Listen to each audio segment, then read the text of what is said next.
Pandaigdigang balita tayo ngayon, mga sangkay dito sa Sangkay World Talks. At ayun nga po guys, naku, may matinding utos itong si Donald Trump, presidente ng Amerika. May ipapatumba. Sino kaya ang mga ito, mga sangkay? Pag-usapan po natin. Anyway, bago tayo mag-umpisa, sa mga hindi pa po dyan, nakakapag-subscribe sa ating YouTube channel, Sangkay World Talks. Aba, ano pang hinihintay ninyo? Makikita nyo po yung subscribe button sa baba ng video na to. I-click nyo lamang po yung subscribe, i-click ang bell, at i-click nyo po yung all. Sa mga nanonood po sa Facebook, i-follow nyo po yung ating Facebook page. Alright. Ayun na nga po guys, ang balita, mga sangkay, no?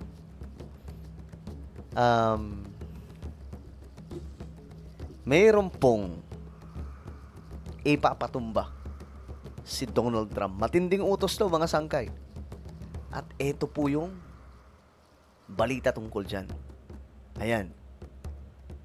War alert. President Donald Trump orders the US military.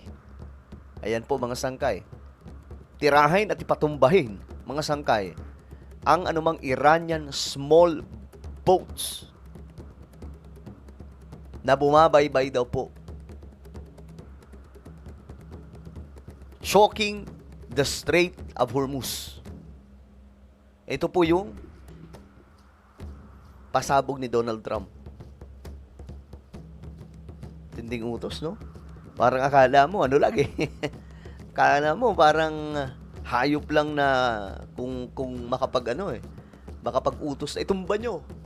Lahat ng mga, lahat ng mga boats na nandyan sa may Strait of Hormuz, itumba nyo. Ito, mga sangkay, ha?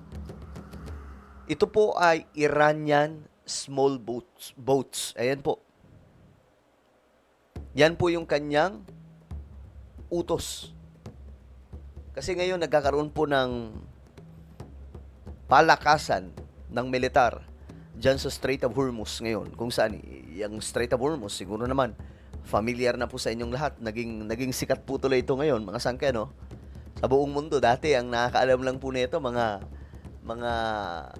hari, mga presidente, mga prime minister. Ngayon, pati bata alam na po yung Strait of Hormuz kasi nga po sumikat na po dahil po sa gera na ito.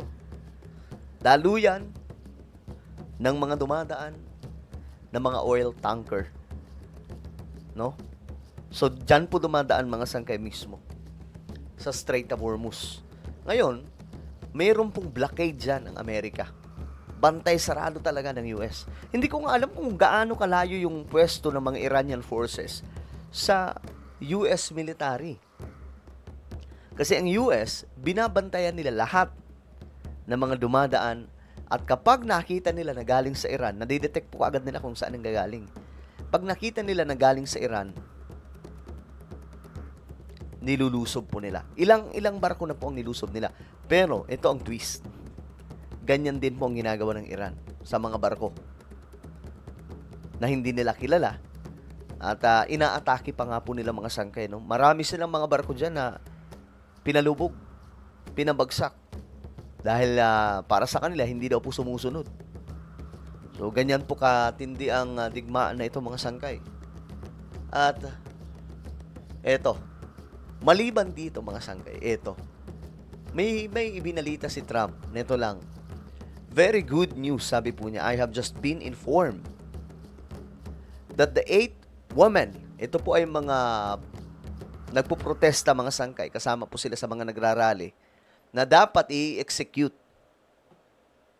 Itutumba sila nakaraang gabi doon sa Iran.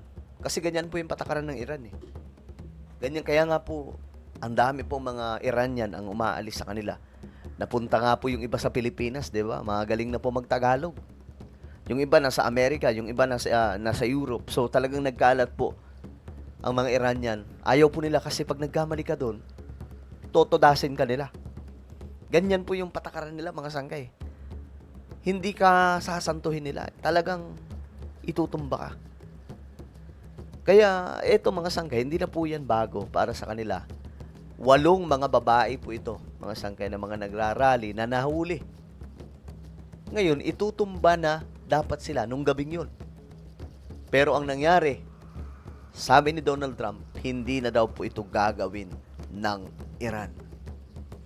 Good news po yun, mga sangkay. At least may magandang development, di ba? Kasi ngayon, yung sigalot po ng Iran at Amerika, kasi may peace talks, di ba? Pinalawig nga po nila ito. So, medyo na nagkakaroon po ng kakaunti at mabagal na responde ang bawat isa at mayroon pong development sa mga pag-uusap. Kung kaya't ito ay nangyayari.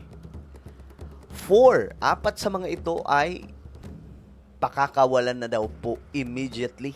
Aba, good news po ito mga sangkay. Pakakawalan agad. At ang 4, masisentensya ng 1 buwan lamang po mga sangkay sa loob ng selda. 1 month na lang.